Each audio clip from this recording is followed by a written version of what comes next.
Numbers. We use them all the time, but what are they? Why do they behave the way they do? Why is -1 times -1 equal to +1? And is it really true that 0.999 recurring is the same thing as 1? Does it make any sense to multiply together √2 and pi? 0.001 recurring is a rational number. And if we square it, what's the answer? Numbers are used for all sorts of different jobs, and different jobs need different sorts of numbers. To do analysis, we need the real numbers. And in this program, we're going to see exactly what the real numbers are and how you manipulate them. But let's start by looking at some of the properties of the simplest kinds of numbers, the integers. Well, positive integers, the natural numbers, have been around since man first started counting. For example, these are tally sticks. They were used for centuries for counting and recording. Each of these notches corresponds to one item, like a sheep. At the end of a commercial transaction, the stick would be split in half. Each half then acted both as a receipt and as a record of what had occurred. Adding natural numbers is a simple idea. 2 notches plus 5 notches makes 7 notches. And subtraction is the reverse. Start with 7, take away 2, and you get 5. Multiplication is also a simple idea. 2 lots of 5 makes 10. Well, now let's look at a job where we need negative integers and 0, measuring temperatures. For instance, 0 degrees Celsius is the melting point of ice. So we have to have negative numbers to describe temperatures less than that. It makes sense to talk of a temperature of -40, for example. Well, adding and subtracting integers is straightforward, but multiplying them is not so simple. Saying that -1 times -1 is equal to +1 seems a bit mysterious, but it isn't really. It comes from the distributive law. Let's see how that works. 7 is just 3 plus 4. So 2 times 7 is 2 times 3 plus 4. Splitting up 7, that's the same as 2 times 3 plus 2 times 4. And in general, given any positive integers, a, b, and c, a times b plus c is the same as a times b plus a times c. Suppose we want this to hold for all integers, positive and negative. Here's the distributive law.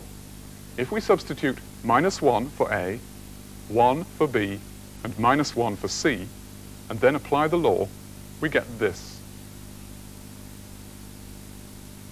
Now the left-hand side is just 0. And the right-hand side is -1 plus -1 times -1. Adding 1 to both sides gives 1 equal to -1 times -1. So, if the distributive law is to hold for all integers, the last line must be true.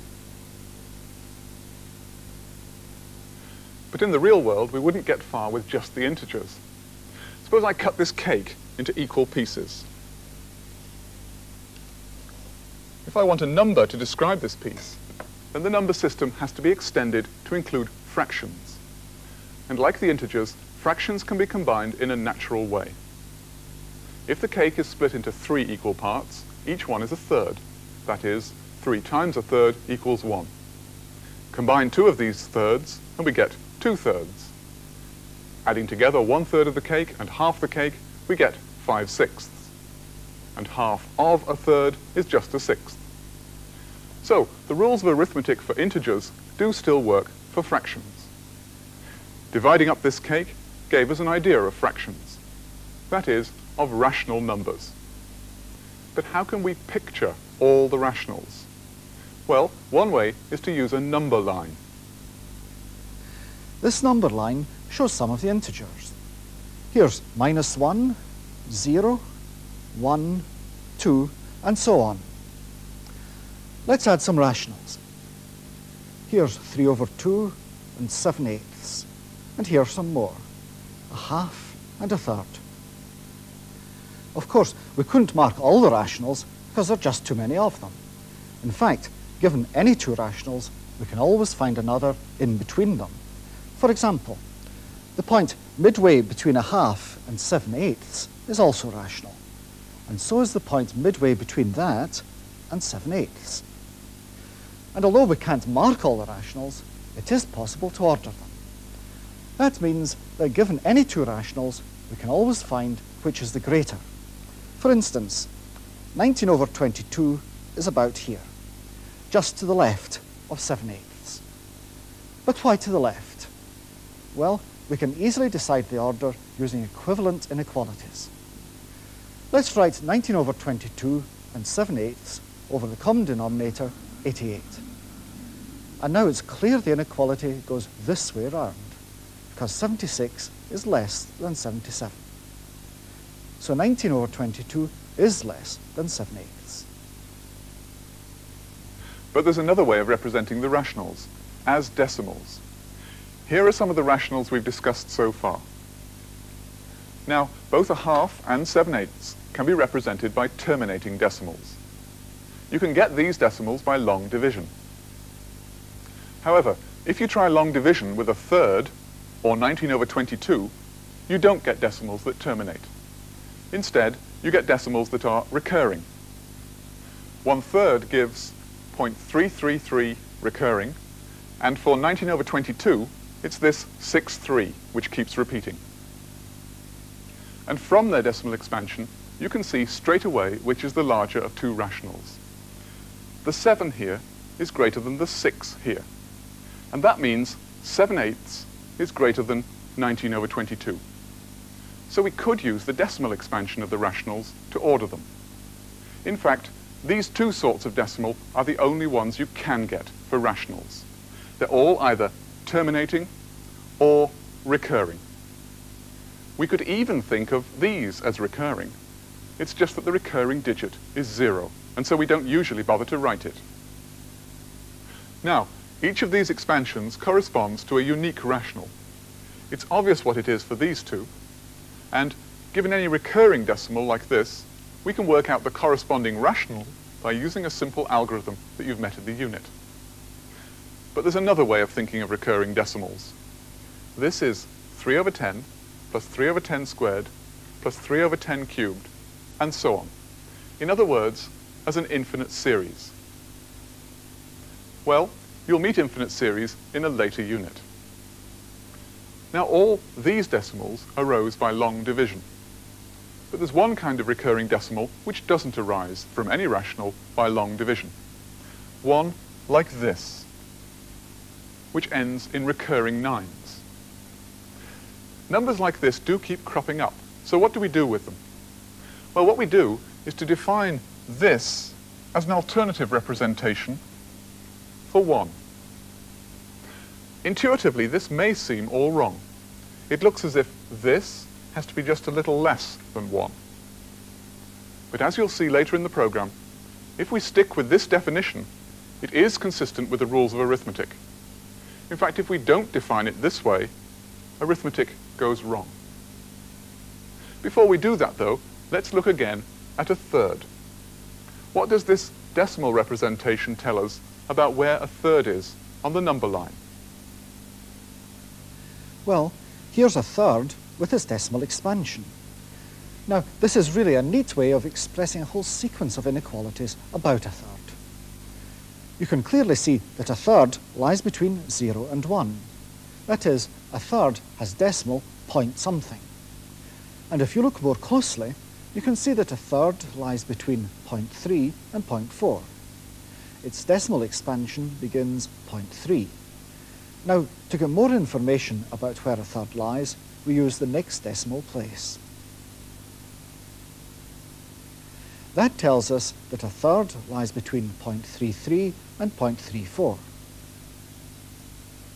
And if we repeat this, we can see that a third lies between 0.333 and 0.334. Each of these inequalities arises from the decimal for a third. The numbers on the left, 0, 0.3, 0.33, 0.333, and so on are all less than a third, but they form an increasing sequence which tends to a third. And the ones on the right form a decreasing sequence which also tends to a third. We'll be discussing sequences and their limits in the next unit. Now, so far, we've looked at the integers and the rationals, and we've seen that they can all be represented as decimals. But it turns out that there are lots of magnitudes, in geometry for example, which can't be measured by rationals alone. So let's look at one example. Here's a square of side 1. What's the length of its diagonal? Well, let's measure it. It looks as if it's a bit more than 1.4. But how big is it exactly? Well, according to Pythagoras' theorem, it's root 2. That is, it's a number whose square is equal to 2. However, it turns out that there is no rational number whose square is 2. There are several ways to prove this. There's an algebraic one in the unit, but here's a geometric one. It's a proof by contradiction. We start with a square of side 1. Let's assume that the diagonal can be written as a rational m over n. If we scale this up by a factor n, it's the same as saying that a square with side n has a diagonal of length m, where both m and n are integers. Now, because m is bigger than n, we can mark off a length n on the diagonal. That is, the diagonal has been split into two integer lengths, n and m minus n, and it's the top bit we're interested in. M minus n is an integer, so to make life easier, let's call it k. We can construct another, smaller square with integer side k. And it turns out that the diagonal of this square is also an integer. Now, why is that? Well, if we draw in this line, we get two congruent triangles. So this length and this are the same, that is, k. So the new diagonal has length n minus k. Let's call it L. So, by starting from a square with integer side n and integer diagonal m, we can construct another square with integer side and integer diagonal. The only difference is in the sizes of the two squares. The second one is smaller than the first. Now we can repeat this process as many times as we like. The squares get smaller each time, but we always have integer lengths for both side and diagonal. But that's not possible. Because the lengths get smaller each time, eventually the side of the square has to be length less than 1. So we've reached a contradiction. So a square with integer sides and diagonal is impossible, which means this isn't possible either. A square of side 1 can't have a diagonal which is of a rational length. So how do we describe the length of the diagonal? Well, the only thing to do is to introduce a new sort of number, which we call root 2, and which we can use in arithmetic in the same way as rationals, except that whenever we get root 2 squared, we replace it by 2. And in the same kind of way, we can introduce numbers like root 3, root 5, the cube root of 7, and so on. None of these numbers can be rational. They're called irrational numbers. And we can do arithmetic with them with a bit of care. For instance, we say that root 2 times root 3 is equal to root 6. That fits in with the laws of arithmetic. But how big are these irrationals? For example, where does root 2 lie on our number line? Is it possible to represent root 2 by a decimal, as we did with a third? We know root 2 lies between 1 and 2, because 2 lies between 1 and 2 squared, and that it lies between 1.4 and 1.5, because 1.4 squared is less than 2, whereas 1.5 squared is greater than 2. And if we check the squares of 1.41 and 1.42, we see that root 2 lies between 1.41 and 1.42. And by continuing this process, we get a sequence of inequalities which give more and more accurate decimal approximations to root 2. And we represent this infinite process by writing root 2 equals 1.414 and so on. But because root 2 is not rational, this decimal expansion won't terminate or recur. But in analysis, we need numbers to describe many other things. For example, if this disk has radius 1, what's its area? Well, we usually describe its area using the number we call pi. But we also need numbers to describe zeros of polynomials, like this one. It's x to the fifth plus x minus 1. Its graph appears to cross the x-axis here at a. But is there really a number a such that a to the fifth plus a minus 1 is equal to 0? Well, if there is one, then it will have to be like this. Because if we put 0.7 into this formula, we get a negative answer, whereas 0.8 gives a positive one. With 0.75, it's negative. With 0.76, it's positive. So a must lie somewhere between 0.75 and 0.76. If we carried on like this, we'd get a better and better idea where a must be. Well, of course, we'd certainly expect any function which has a continuous graph, like this one which goes from negative to positive to be 0 somewhere. So we certainly want numbers like this one to be in our number system. Well, what about pi? As you'll see in the next program, we can represent this area by an infinite decimal too. Here it is. Both these numbers turn out to be irrational, and so their decimal expansions will have to be non-recurring. So we now say that any decimal, whether recurring or not, is a real number. And because we know how to order decimals, we can order our number line. For example, here's a, and root 2, and pi. The set of all decimals is the set of real numbers, r. Well, it's all very well to say that every infinite decimal represents a real number, but can we do arithmetic with infinite decimals? For instance, how can we work out the product of root 2 and pi from their decimals? We can make a start by truncating the expansions and working out that product. So 1 times 3 gives 3.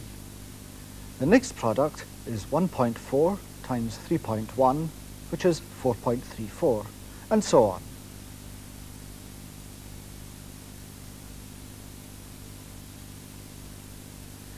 These look like better and better approximations to the product. But how can we be sure? And what exactly do we mean by the product? Well, we can define it using the idea of a least upper bound. Suppose these dots and intervals correspond to a subset E of R. If all the points of E lie to the left of a particular number, say 4, that is, every number in E is less than or equal to 4, E is said to be bounded above by 4. Any bigger number, 5 say, is also an upper bound. But here it looks as if there are some numbers smaller than 4 which are also upper bounds. What is the smallest or least upper bound of E? Indeed, does E have a least upper bound? Well, what do we mean by least upper bound anyway? M is said to be the least upper bound of E if, firstly, M is an upper bound of E, and secondly, any number less than M is not an upper bound of E. But what if we know nothing about a set except that it's bounded above? Must it automatically have a least upper bound? Well, it does. Every set E that's bounded above has a least upper bound. This is an important property of the real numbers called the least upper bound property. The least upper bound is also called the supremum of E, written as sup E. This is very reassuring. We may not always be able to find the least upper bound of a set precisely, but at least we know that there is one. Now, we wanted to be able to define the product of root 2 and pi. And by truncating these decimals, we got this sequence of approximations to the product. So a natural way to define root 2 times pi is as the least upper bound of this set of numbers. But does it have a least upper bound? Well, each truncation for root 2 is less than 2, and each for pi is less than 4. So the product is less than 8. So the set of products on the right is bounded above by 8. And so, by the least upper bound property, this set does have a least upper bound. We can use this least upper bound to define the product root 2 times pi. And that means that we've answered another of the questions we posed at the start of the program. We've used the least upper bound property to define the product of root 2 and pi. And we can use the same idea to multiply any two real numbers. So what would happen if we multiply 3 by a third using this method? So the sequence of products is this: 0.9, 0.99, 0.999, and so on. So the product of 3 with a third using this method of multiplying is the least upper bound of all these numbers, 0.999 recurring. But of course, 3 times a third is 1. So for consistency, 0.999 recurring has to be 1 as well, as we said earlier. In fact, we can define sum, difference, and quotient of any two real numbers in the same kind of way. And all the normal rules of arithmetic still apply. At the start of this program, we posed these questions. Why do we say minus 1 times minus 1 equals 1? Well, we answered that by showing it had to be true to make the distributive law work. And why is 0.999 recurring equal to 1? Well, I hope that by now we've convinced you that that has to be true too. For one thing, it fits in with the least upper bound property. And we showed that we can use that property to define the product of root 2 and pi. Here it is given to 6 decimal places. Which leaves just one question. What is 0.001 recurring all squared? Well, we could apply the least upper bound property again. Truncate the expansion, work out all the products, and take the least upper bound. But remember, this is a recurring decimal. So we could convert it to a rational, square that, and then convert it back again to a decimal. And we know that decimal expansion must be recurring. But how long is its recurring block? Well, here it is. It's 2,997 digits long.